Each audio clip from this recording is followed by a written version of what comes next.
ప్రభువు యేసుక్రీస్తు నామములో మీకు శుభములు వందనాలను తెలియజేస్తున్నాం. గత కాలమంతా దేవుడు మనల్ని ఆదరించి కాపాడిన విధానం బట్టి నీకు వందనాలు చెల్లిస్తున్నాం. నేటి ఉదయకాలం దేవుని యొక్క వాక్యాన్ని కొద్దిసేపు మనం ధ్యానించుకుందాం. నేటి పరిశుద్ధ ధ్యానములకు కావలసిన అంశము సాక్షి సమూహము. హెబ్రీ పత్రిక 12వ అధ్యాయము మొదటి 3 వచనములను చదువుకొని దేవుని యొక్క మాటలను మనం ధ్యానించుకుందాం. చిన్న ప్రార్థన చేసుకుందాం. ప్రేమ నమ్మకం కలిగిన మా యేసుక్రీస్తు ప్రభువా, పరిశుద్ధుడా, మహా కనికరం కలిగిన తండ్రి, మీ ఘనమైన శ్రేష్టమైన నామానికి వందనాలు చెల్లిస్తున్నాం. గత కాలమంతా మీ కృపలో భద్రపరిచి మంచి ఆరోగ్యమును, ఆశీర్వాదమును, మీ మేలులను, మీ దీవెనలు మీరు మాకు అనుగ్రహించిన తండ్రి, ఈ ఉదయకాలం మీ కృప, మీ ప్రేమ కలిగిన హస్తముతో మమ్మల్ని తాకి మీ ఆశీర్వాదములు, ఈ దిన దీవెనలు మీరు మాకు అందించమని, ఈ లైవ్ చూస్తున్న ప్రతి బిడ్డను మీరు ఆశీర్వదించి నీ కృపలో బలపరచమని యేసుక్రీస్తు నామములో ప్రార్థించి వేడుకుంటున్నాం తండ్రి, ఆమేన్. దేవుని ఘనమైన నామానికి వందనాలు చెల్లిస్తున్నాం. కొద్ది నిమిషములు దేవుని యొక్క మాటలను మనం ధ్యానించుకుందాం. హెబ్రీ పత్రిక 12వ అధ్యాయము మొదటి 3 వచనాలు చూస్తే, ఇంత గొప్ప సాక్షి సమూహము మేఘము వలె మనలను ఆవరించి ఉన్నందున మనము కూడా ప్రతి భారమును సులువుగా చిక్కులబెట్టు పాపమును విడిచిపెట్టి విశ్వాసమునకు కర్తయు దానిని కొనసాగించువాడునైనా యేసు వైపు చూచుచు మన ఎదుట ఉంచబడిన పందెములో ఓపికతో పరిగెత్తుదాం. ఆయన తన ఎదుట ఉంచబడిన ఆనందము కొరకై అవమానమును నిర్లక్ష్యపెట్టి సిలువను సహించి దేవుని సింహాసనము యొక్క కుడి పార్శ్వమున ఆసీనుడై ఉన్నాడు. హెబ్రీ గ్రంథకర్త చక్కటి మాటను మనకు సెలవిస్తుంటున్నాడు. ఇంత గొప్ప సాక్షి సమూహము. ఎవరు ఈ సాక్షి సమూహము అని మనం ఆలోచన చేస్తే, ఆయన మాట్లాడే సాక్షి సమూహము, ఇంత గొప్ప సాక్షి సమూహము మేఘము వలె మనలను ఆవరించి ఉన్నందున. ఒక గొప్ప సాక్షి సమూహము మేఘము ఏ విధముగానైతే ఆవరించి ఉంటుందో ఆ విధముగా మనల్నందరినీ ఆవరించి ఉన్నదని దేవుని యొక్క మాటలు మనకు సెలవిస్తున్నాయి. ఇక్కడ సాక్షి సమూహము, ఈ గ్రీక్ పదానికి 2 అర్థములు ఉన్నట్టుగా మనం చూస్తుంటున్నాం. మొదటిగా చూస్తూ ఉన్నవారు, రెండవదిగా ఒకదాని గురించి సాక్ష్యము చెప్తున్నవారు. ఈ సాక్షులు అనగా ఏదైనా ఒక విషయాన్ని కంటితో చూడడము, చెవులతో వినడము, లేదా చూచిన దానిని, వినిన దానిని, తాకిన దానిని వారు ఇతరులతో పంచుకోవడము, లేదా సాక్ష్యము ఇవ్వడము. మేము చూచాము, మేము తాకాము, మేము విన్నాము, మేము ఏదైతే చూసామో, దేనినైతే తాకామో, దేనినైతే మా చేతులు తాకినవో వాటిని గురించి ఇతరులకు ప్రకటిస్తూ ఉన్నాం లేదా తెలియజేస్తూ ఉన్నామని చెప్పేవారు. అనగా 2 రకములు. చూస్తూ ఉన్నవారు ఏదైనా ఒక సంఘటనను వారి కనులతో వారు చూసేవారు. రెండవదిగా ఇంకో దాన్ని గురించి సాక్ష్యం చెప్పేవారు. మనల్ని చూస్తూ మనకు సాక్ష్యము ఇస్తూ ఉన్నట్టుగా మనం చూస్తుంటున్నాం.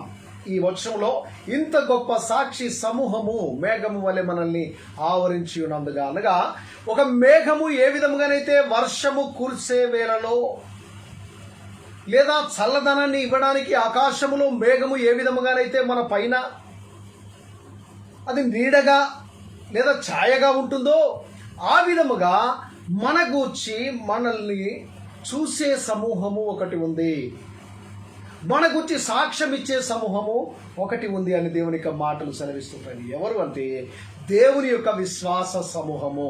పరిశుద్ధ గ్రంథములో హెబ్రీ పత్రికలో 11వ అధ్యాయములో విశ్వాస వీరుల జాబితా మనకు కనబడుతూ ఉంటుంది. ఈ 11వ అధ్యాయమును మొత్తము మనం పరిశీలన చేసినప్పుడు ఈ అధ్యాయములో విశ్వాసము చేత ఏ విధముగానైతే దేవునికి అనుకూలముగా, విశ్వాసము చేత దేవునికి ఇష్టలుగా ఏ విధముగా జీవించారు, ఏ విధముగా దేవుని వైపు ప్రయాణము చేశారు, ఏ విధముగా తమ జీవన ప్రయాణములో క్రీస్తును గురిగా కలిగి నడిచారో వారి జీవిత విశేషాలు లేదా చరిత్ర మనకు 11వ అధ్యాయంలో కనబడుతుంటుంది. ఎవరైతే ఈ 11వ అధ్యాయంలో ఉన్నారో ఈ విశ్వాస వీరులందరూ కూడా దేవుని యొక్క పరిశుద్ధ విశ్వాసులు మన గురించి ఇంత గొప్ప సాక్షి సమూహము మేఘం వలె ఆవరించి ఉండగా మీరందరూ కూడా మనల్ని ఒక మేఘము ఏ విధంగా ఆవరించి ఉంటుందో మనల్ని చూస్తూ ఉన్నట్టుగా మనం చూస్తుంటున్నాం. విశ్వాసము మంచిదని, దానికి ప్రతిఫలము గొప్పదని, ఏ ఆటంకాన్నైనా జయించడం సాధ్యమేనని మనకు చెప్తూ ఉన్నారు. ఈ విశ్వాసులు మనకు సాక్షులుగా ఉన్నారు. వారు ఏ విధముగా వారి ఈ జీవితంలో శోధనలను, శ్రమలను, ఇరుకులు, ఇబ్బందులు ఎదిరించి శోధనలో జయించి ఏ విధముగానైతే వారి యొక్క జీవితంలో జయశీలులుగా నిలిచారో వారి సాక్ష్యము మనకు కనబడుతూ ఉంటుంది. ఆ సాక్ష్యమును మనము గుర్తెరిగి వారు జీవించిన జీవితమును, వారు విడిచిన సాక్ష్య జీవితాన్ని మనము కలిగి ఈ లోకములో జీవించవలసిన అవసరత, బాధ్యత మనకందరికీ ఉందని దేవుని యొక్క మాటలు మనకు సెలవిస్తుంటున్నాయి. ఆటంకపరిచే ప్రతి దానిని, పెద్ద పెద్ద బరువులు మోసుకుంటూ పరుగు పందెములో మనము వెళ్ళలేము గనక అందుకే ఇక్కడ ఏమంటాడంటే ప్రతి భారమును, ఇంత గొప్ప సాక్షి సమూహము మేఘము వలె మనల్ని ఆవరించి ఉన్నందున మనము కూడా ప్రతి భారమును సులువుగా చిక్కులబెట్టు పాపమును విడిచిపెట్టి, చక్కటి మాట, ప్రతి భారమును, ఈ పాప భారము మన పైన మోపబడి ఉంది. ఈ లోక పాపము, శాపము, రోగములు, వ్యాధులు, ఇబ్బందులు, ఇరుకులు, సంకటములు మనల్ని ఈ అననుకూల పరిస్థితుల మధ్యలో మనల్ని ఇరికించి ఉండగా వాటన్నిటిలో నుంచి మనము బయటికి వచ్చి సులువుగా చిక్కులబెట్టు పాపమును విడిచిపెట్టి, పాపం అనేది సులువుగా మనల్ని పడివేస్తూ ఉంటుంది. కంటి చూపుతో ఆకర్షించి మనల్ని పాపం వైపు నడివేస్తుంటుంది. నోటి మాటతో మనము పాపములో ప్రవేశిస్తూ ఉంటాం. మన కాళ్ళతో మన శరీర ప్రతి అవయవము శోధించడానికి సాతానుడు సిద్ధముగా ఉన్నట్టుగా మనం చూస్తుంటున్నాం. ప్రియా స్నేహితులారా, ఈ సులువుగా చిక్కులు పెట్టే ప్రతి పాపమును విడిచిపెట్టి, అందుకే అంటాడు విశ్వాసం ఆటంకపరిచే ప్రతి దానిని, పెద్ద పెద్ద బరువులు మోసుకుంటూ ఆ పరుగు పందెములో ఎవరు కూడా వెళ్ళలేరు. ఒక రన్నింగ్ రేస్ లేదా ఒలింపిక్ స్టార్ట్ కాబోతుంది మన దేశంలో, లేదా ఇప్పుడు ప్రపంచంలో ఒలింపిక్ క్రీడలు మనం చూస్తూ ఉంటాం. వాటిలో పరుగు పందెములో ప్రయాణించేవారు తేలికైన వస్త్రములు ధరించుకుంటూ ఉంటారు. సులువుగా అనగా వారు ప్రయాణించడానికి, వారు పరిగెత్తడానికి అనుకూలమైన పరిస్థితులను ఏర్పాటు చేసుకుంటారు. అనుకూలమైన ఆ షూని ధరిస్తారు, ఒక షార్ట్ని వేసుకుంటారు, లేదా ఒక బనియన్ వేసుకుంటారు, లేదా ఏదైనా వారికి ఆటంకపరిచే ఏ వస్త్రమును కూడా వారు వేసుకోరు. సులువుగా లేదా వారికి సులభముగా లేదా సౌలభ్యముగా సుఖముగా ఉండే వస్త్రములను వేసుకొని వారు పరుగు పందెములో గంభీరముగా లేదా గురిని చూసుకుంటూ వారు ప్రయాణం చేస్తూ లేదా పరిగెత్తుతూ ఉన్నట్టుగా మనం చూస్తూ ఉంటాం. ఎవరు కూడా ఇంత పెద్ద బరువును, ఒక మూటను వేసుకొని, ఒక బండను తల మీద పెట్టుకొని ఎవరు కూడా ప్రయాణము చేయలేరు. ఎందుకంటే వారు అలా ప్రయాణము చేస్తే కింద పడిపోయి వారికి దెబ్బలు తగులుతాయి, వారు ఆటంకములు వారికి ఎదురవుతాయి. వారు ఆ పరుగు పందెములో విజయమును సాధించలేకుండా వారు ప్రక్కన పడిపోయే పరిస్థితులు చాలా కనబడతాయని దేవుని యొక్క మాటలు మనకు కనిపిస్తున్నాయి. ప్రియమైన స్నేహితులారా, ఈ విశ్వాసము పందెములో మనము వేగాన్ని తగ్గించే దేనినైనా, మనము వేగముగా పరిగెత్తడానికి సులువుగా అనువైన వాటిని వస్త్రమును ధరించుకొని మనము పరిగెత్తాలి. కానీ మనల్ని మన పరుగును నియంత్రించే ఏ పని కూడా చేయకూడదు. అనగా బరువులు, ఏదైనా బరువును మనము పట్టుకొని మూటని మనము మోసుకుంటూ వెళితే ఆయాసము, బాధ, శ్రమ కలిగి ఆ ప్రయాణములో లేదా పరుగు పందెములో ఓడిపోతూ ఉంటాం. వాటన్నింటినీ వదులుకోవాలి. ఏ ఆలోచనలు కూడా మనకు ఉండకూడదు. మన యొక్క గురి, మన యొక్క ఆలోచన, మన తలంపు క్రీస్తు వైపు మాత్రమే ఉండాలి. లేదా గురి వైపు, ఎక్కడ గోల్ ఉంటుందో, ఏ గోల్ను తాకి తిరిగి ఇంటికి రావాలో, లేదా ఏ గోల్ యొద్దకు వెళితే మనకు బహుమానం దొరుకుతుందో ఆ బహుమానాన్ని మాత్రమే వీక్షించే వాడుగా ఉండాలి. పరిగెత్తే ఒక పరుగు పందెములో పాల్గొనే ప్రతి ఒక్క వ్యక్తికి తనకు ఏది కనబడకూడదు, కానీ తనకు ఏకాగ్రత కలిగి ఆయన ఒక గోల్ను కలిగి ఆ గోల్ను చూసుకుంటూ గురిని చూసుకుంటూ మాత్రమే ప్రయాణం చేసినప్పుడు చక్కటి ప్రతిఫలాన్ని పొందుతూ ఉంటాడు. కానీ అది బద్ధకము లేదా ఇక్కడ ఏదైనా క్రీస్తుకు లేదా ఇది క్రైస్తవ విశ్వాస జీవితంలో మనం చూసినప్పుడు మన యొక్క గురి అటు ఇటు కాకుండా అది మనకు శ్రేష్టంగా లేదా చక్కగా కనబడేటట్టు చూడాలి. ఆ గుర్రము పైన సవారీ చేసేవారు ఏం చేస్తారంటే గుర్రములకు గంతలు కడుతూ ఉంటారు. ఆ గుర్రము అటు ఇటు చూడకుండా తన ఏకాగ్రత తాను ముందుకు మాత్రమే చూడాలి. ఇటువంటి చూస్తే తాను సతికిల పడుతుంది లేదా తన యొక్క ఏకాగ్రతను కోల్పోతుందని గుర్రములకు గంతలు కట్టేవారు పూర్వం. అవి ఏకాగ్రత అది సూటిగా చూసేది. అది ఒక మార్గమును చూసుకుంటూ ఆ మార్గము వెంటనే ప్రయాణం చేస్తూ ఉంటుంది. క్రైస్తవ విశ్వాస జీవితం కూడా గురిని చూసుకుంటూ మాత్రమే ప్రయాణం చేయాలి. అటు ఇటు చూస్తే సాతానుడు రకరకాల అందములను సులువుగా చిక్కులబెట్టి మనల్ని పడవేసే ప్రమాదం ఉంది. కనుక క్రైస్తవ విశ్వాసి క్రీస్తును గురిగా కలిగి ఆ సిలువను గురిగా వచ్చుకొని సిలువ యొద్దకు పరిగెత్తే మానవుడిగా లేదా మనిషిగా ఉండాలని దేవుడు సెలవిస్తుంటాడు. గెలవాలని అన్నిటికంటే పెద్ద ఆటంకము మనకు పాపము. రచయిత ఈ ప్రత్యేకమైన పాపం గురించి మనల్ని హెచ్చరిక చేస్తున్నాడు హెబ్రీ గ్రంథకర్త. ఎందుకంటే సులువుగా చిక్కులు పెట్టి పాపం అంటే అపనమ్మకము, అవిశ్వాసము లేదా విశ్వాసులు పరిగెత్తే పందెములో ఎదురయ్యే అతిపెద్ద ఆటంకము ఇదే అవిశ్వాసం. అసలు నేను గెలవగలనా? ఈ పందెములో నేను పరిగెత్తగలనా? ఈ పందెములో నాకు విజయం పొందగలనా? నాకు ప్రతిఫలము దొరుకుతుందా అని అనుకుంటూ ఉంటాం. చాలా మంది పరిగెత్తడానికి వస్తూ ఉంటారు. చాలా మంది పార్టిసిపెంట్స్ వస్తూ ఉంటారు. ఒలింపిక్ క్రీడలు జరుగుతూ ఉన్నప్పుడు ఆయా దేశాలలో నుంచి అనేకులు వచ్చి వారి యొక్క ప్రతిభను చాటడానికి ప్రయత్నం చేస్తుంటారు. కానీ ముందుగానే ఇంటి దగ్గరే ఉండి లేదా వారి దగ్గరే ఉండి నేను గెలవగలనా? ఇంత పెద్ద అతిరథ మహారథులు లేదా గొప్ప గొప్ప క్రీడాకారులు ఈ క్రీడలో పాల్గొంటున్నారు, ఆ క్రీడలో నేను గెలవగలనా అని ఒక చిన్న అవిశ్వాసం ఎదురైనా చాలు ఓడిపోవడానికి అది సులభముగా ఉంటుంది. ప్రియా స్నేహితులారా, అటువంటి కాకుండా ఈ క్రైస్తవ విశ్వాస జీవితంలో తప్పకుండా నేను పరలోక యాత్రలో నేను ప్రయాణం చేయగలను.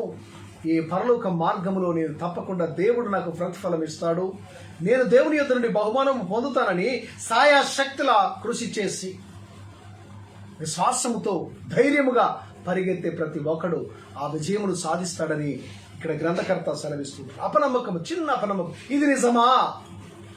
ఏదేను తోటలో ఆదాము అవ్వల మధ్యలో అవ్వ ఉన్నప్పుడు సాతానుడు వచ్చి ఆమెను శోధించాడు. చిన్న శోధన.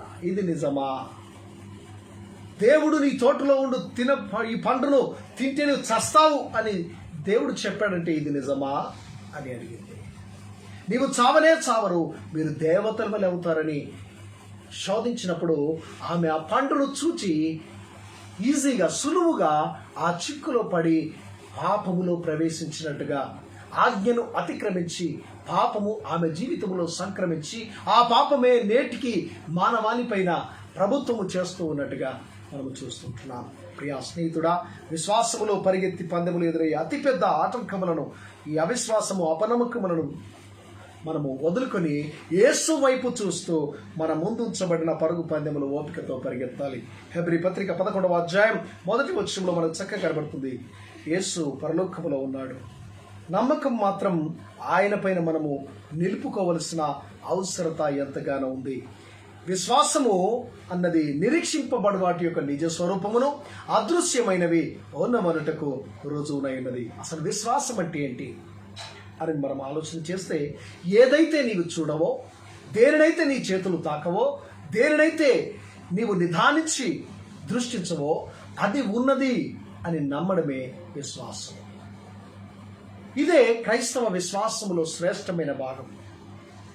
ఆయన ఉన్నాడు, దేవుడు ఉన్నాడు, ఆయన నన్ను సంరక్షిస్తాడు, ఆయన నా కొరకు ఈ లోకంలోనికి వచ్చాడు, నా కొరకు ప్రాణమును పెట్టాడు, నా కొరకు తిరిగి లేచాడు, నా కొరకు తిరిగి రాబోతున్నాడు. ఆయన వచ్చినప్పుడు ఆయనతో కలిసి నేను కూడా ఆయన ఉండే చోట ఉండుటకు సంసిద్ధమవుతున్నా. ఇది విశ్వాసంలో ఉన్న గొప్ప నమ్మకం. ఇది విశ్వాసంలో ఉన్న ఒక గొప్ప ధైర్యం. ఇట్టి విశ్వాసాన్ని కలిగి ఉండాలి. చూచి నమ్మిన వాడి కంటే చూడక నమ్మినవాడు ధన్యుడు అని తోమ విషయంలో యేసు క్రీస్తు ప్రభుల వారు సెలవిస్తూ ఉంటున్నాడు. చూడకుండా చూసి నమ్మడము చాలా ఈజీ, కానీ లేని దానిని ఉన్నట్టుగా ఊహించుకొని ఇది తప్పకుండా జరుగుతుంది. అవును, 2000 సంవత్సరముల క్రితము యేసు ప్రభుల వారు వస్తాడు అనే ఒక విశ్వాసం. అనేక ప్రవక్తల ప్రవచన గ్రంథాల్లో ప్రవచించారు. ఆయన వచ్చాడు, తిరిగి వెళ్ళాడు, ఆయన రాబోతున్నాడు. అది విశ్వాసం. ఆ రాబోతున్న క్రీస్తును నేను ఎదుర్కొంటాను అని నేటి నుండే సంసిద్ధత పడి నిరంతరము ఒక క్రీడలో ప్రవేశించేవాడు నిరంతరము ప్రక్రియ ఏంటంటే ఆ క్రీడను కొనసాగిస్తూ ఉంటాడు, ప్రాక్టీస్ చేస్తూ ఉన్నారు. అప్పుడే విజయమునకు మనం అడుగులు వేస్తూ ఉంటాం. ఆ విధంగా విశ్వాస జీవితంలో అడుగులు వేస్తూ క్రీస్తు పైన నమ్మకం వచ్చినప్పుడు పరలోక యాత్రలో మనము ప్రవేశిస్తామని ఒక గొప్ప నమ్మకము మనకు కలిగి ఉండాలి. అందుకే విశ్వాసం అన్నది నిరీక్షింపబడి వాటి యొక్క నిజ స్వరూపము అదృశ్యమైనవి ఉన్నవనటకు రుజువునై ఉన్నదని దేవుని యొక్క మాటలు మనకు సెలవిస్తున్నాయి. 6వ వచనంలో అంటాడు, 11వ అధ్యాయం 6వ వచనంలో, విశ్వాసము లేకుండా దేవునికి ఇష్టడైనట అసాధ్యము. దేవుని యొద్దకు వచ్చేవాడు ఆయన ఉన్నాడని తన వెదుకు వారికి ఫలము దయచేయువాడని నమ్మవలెను. ఇది విశ్వాసం. ఏంటంటే ఎవడు విశ్వాసము లేకుండా నమ్మకము లేకుండా దేవునికి ఇష్టమైన జీవితాన్ని ఎవరు కూడా జీవించలేరు. ఎవరు కూడా ఆయనకు సన్నిహితంగా ఉండలేరు. ఎవరు కూడా ఆయన యొక్క జీవితం ఆయన నుండి ప్రతిఫలము పొందలేరు. కానీ దేవుని యొద్దకు వచ్చేవాడు ఆయన ఉన్నాడు అని, ఆయన తను వెదుకు వారికి ఫలము దయచేస్తాడనే ఒక నమ్మకమును కలిగి ఉండాలి. నేను దేవుని యొద్దకు వచ్చాను, దేవుడు నన్ను దీవిస్తాడు, నా కుటుంబాన్ని దీవిస్తాడు, నా సంఘాన్ని దీవిస్తాడు, నా సమాజాన్ని దీవిస్తాడు, నాకు కావలసిన నా ప్రతి అవసరతను తీరుస్తాడు. యెహోవా నాకు కాపరి, నాకు లేమి కలగదు. ఆయన ఉన్నాడు. నా లోటులు, నా యొక్క ఇరుకులు, ఇబ్బందుల్లో, నా సమస్యలలో, నా లేమిలో, నా దౌర్భాగ్య పరిస్థితుల్లో దేవుడు నాతో ఉండి నన్ను లేపి ధైర్యపరిచి, నా శోధనలో, నా అవమాన పరిస్థితులు నా దేవుడు నాకు తోడుగా ఉండి నడిపిస్తాడని ఒక గొప్ప నమ్మకం. ఆయన ఎదుకు వస్తే తప్పకుండా ఆయన వెదుకు వారికి ప్రతిఫలము దేవుడు ఇచ్చే దేవుడు. అడుగుడి మీకు ఇయ్యబడును, వెదుకుడి దొరకడి, తట్టుడి తీయబడును అని సెలవిస్తున్నాడు. అడగండి, విశ్వాసంతో అడగండి, మీరు పొందుకుంటారు. మీరు ఆశించిన ప్రతి ఒక్క ఆశీర్వాదమును నీవు పొందుకోవడానికి సిద్ధముగా ఉండవు. నీవు ఆశీర్వాదములు దేవుడి నుంచి మేలు పొందాలి అంటే నీవు చేయాల్సింది ఆయన నమ్మకం మాత్రం ఉంచు. నమ్మకం మాత్రం ఉంచు. నీ దాసుడు స్వస్థపరచబడతాడు. రోగములు పోతాయి, దయ్యములు వెళ్ళిపోతాయి. క్రీస్తులో స్వస్థత ఉంది, యేసయ్యలో ఆరోగ్యం ఉంది, యేసయ్యలో నెమ్మది, సంతోషం ఉంది. వాటిని పొందడానికి సిద్ధంగా ఉండని దేవుడు సెలవిస్తున్నాడు. హెబ్రీ పత్రిక 11వ అధ్యాయం 27వ వచనం అంటాడు, విశ్వాసమును బట్టి అతడు అదృశ్యుడైన వానిని చూచుచున్నట్టు స్థిరబుద్ధి గలవాడై రాజాగ్రహమునకు భయపడక ఐగుప్తును విడిచిపోయెను. విశ్వాసమును బట్టి మోషే తన జీవితంలో ఒక దేవుని యందు విశ్వాసం ఇచ్చాడు. అల్పకాల సుఖ భోగములు అనుభవించడం కంటే క్రీస్తు విషయమైన నిన్న గొప్ప భాగ్యమని ఎంచుకుని తన ప్రజల కొరకు పోరాటము చేయుటకు ఆయన సిద్ధపడినట్టుగా మనం చూస్తుంటున్నాం. ప్రియా స్నేహితులారా, నీవు ఏ విధమైన జీవితాన్ని కలిగి ఉన్నావు? అపోస్తలుడైన పౌలు ఫిలిప్పీయులకు రాసిన ఉత్తరము 3వ అధ్యాయం 13-14 వచనాలు అంటాడు, సహోదరులారా, నేను ఇదివరకే పట్టుకొని ఉన్నానని తలంచుకున్నాను. అయితే ఒకటి చేయుచున్నాను, వెనుక ఉన్నవి మరచి ముందున్న వాటి కొరకు వేగిరపడుచు క్రీస్తు యేసునందు దేవుని ఉన్నతమైన పిలుపునకు కలుగు బహుమానమును పొందవలనని గురి వద్దకే పరిగెత్తుచున్నాను. ఇది క్రైస్తవ విశ్వాసములో గొప్ప స్థితి. సహోదరులు, నేను ఇదివరకే పట్టుకొని ఉన్నానని తలంచుకున్నాడు. అపొస్తలుడైన పౌలు తన వ్యక్తిగత జీవితాన్ని సెలవిస్తున్నాడు. క్రీస్తుతో తనకున్న అనుబంధం, క్రీస్తులో తనకున్న ఆధిక్యతలు, ఆయన వలన తాను పొందుకున్న బహుమానములు అనేకములు ఉన్నట్టుగా మనం చూస్తున్నాం. మధ్యాకాశములకు వెళ్ళి క్రీస్తును చూస్తాడు. దేవుని యొక్క స్వరమును విన్న వ్యక్తి దైవ ఆవేశముతో తాను క్రీస్తును పోలి నడుచుకున్నవాడు. అందుకే మీరు నన్ను పోలి నడుచుకోరండి అని అంటాడు. క్రీస్తు సువార్తను ప్రకటించిన అనేక శ్రమలను, ఇబ్బందులను, కష్టములను ఎదుర్కొన్నవాడు. క్రీస్తు స్వార్థ ప్రకటనలో చెరసాలలో వేయబడి బంధించబడినవాడు. ఆయన ఏమంటున్నాడంటే, నేను ఇదివరకే పట్టుకొని నన్ను తలంచుకోవట్లేదు, ఇదివరకే నేను గెలిచాను అని ఒక గర్వముతో నేను పలకట్లేదు. ఎందుకంటే ఒకటి చేయించున్నాను, వెనుక ఉన్నవి మరిచి పాతవి మరవండి, పాత జీవితాన్ని విడిచిపెట్టండి, పాత స్థితిని వదులుకో, నీ పాత జీవిత విధానాన్ని, నీ ఆలోచన సరళీకృత విధానాన్ని వదులుకొని క్రీస్తువై దేవుని యొక్క ఉన్నతమైన పిలుపును నీవు గుర్తెరిగి ఆ పిలుపునకు కలుగు బహుమానము పొందవలనని గురి యొద్దకు నీవు పరిగెత్తవలసిన అవసరం ఉందని ఆయన జ్ఞాపకం చేస్తున్నాడు. పాత స్థితులు ఏ విధముగా నీవు పాత కాలం జీవించావు. నీ పాత జీవితము దేవునికి అవసరం లేదు. మునుపున్నవి విడిచి పాతవి గతించిపోయినది, ఇదిగో సమస్తము నూతనమైనవి, కొత్తమైన అని దేవునికి మాటలు సెలవిస్తున్నాయి. వెనుక ఉన్నవి మరచి ముందున్న వాటి కొరకు వేగిరపడుచు క్రీస్తు యేసునందు దేవుని యొక్క ఉన్నతమైన పిలుపునకు దేవుడు నిన్ను పిలిచాడు. తన స్వార్థను ప్రకటించడం, తనకు సాక్షిగా జీవించటకు, విశ్వాసముతో నీ విశ్వాసమును కాపాడుకొని పరలోక రాజ్యములో దేవుడు సిద్ధపాటు చేసిన ఆ యొక్క గృహములో ఆయన ఉండు చోట్ల నీవులు ఉండులాగా ఆయన వచ్చి తీసుకువెళ్ళడానికి సిద్ధంగా ఉన్నాడు.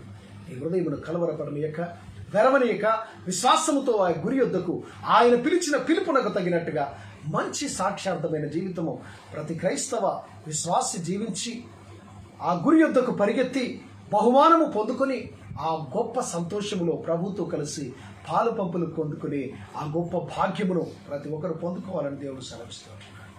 అపోస్తలుడైన పౌలు తిమోతికి రాసిన 2వ ఉత్తరము 4వ అధ్యాయము 7-8 వచనంలో అంటాడు, మంచి పోరాటము పోరాడి తిని నా పరుగును తుదముట్టించి విశ్వాసము కాపాడు. ఇది సాక్ష్యం. క్రీస్తు కొరకు ఒక మంచి పోరాటము, ఆయన కొరకు సాక్షార్థమైన జీవితము, విశ్వాసముతో కూడా పైన నమ్మకం వచ్చి జీవించిన జీవితము, ఇంత గొప్ప సాక్ష్యము చెప్పేవారు కావాలి.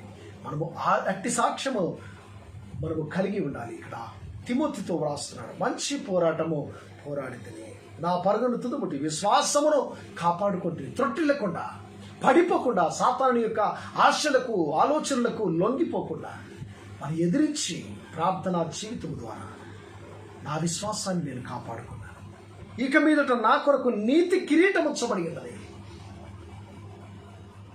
ఆ దినమున నీతి గల న్యాయాధిపతి అయిన ప్రభు అది నాకు మాత్రమే కాకుండా తన ప్రత్యక్షతను అపేక్షించే వారికి అందరికీ అనుగ్రహించాలి. ఇది మన యొక్క విశ్వాసములో నమ్మకం. ఒక దినము రాబోతుంది, ఆయన వస్తున్నాడు. వాని క్రియల చొప్పున ప్రతిఫలం ఇవ్వడానికి దేవుడు రాబోతున్నాడు.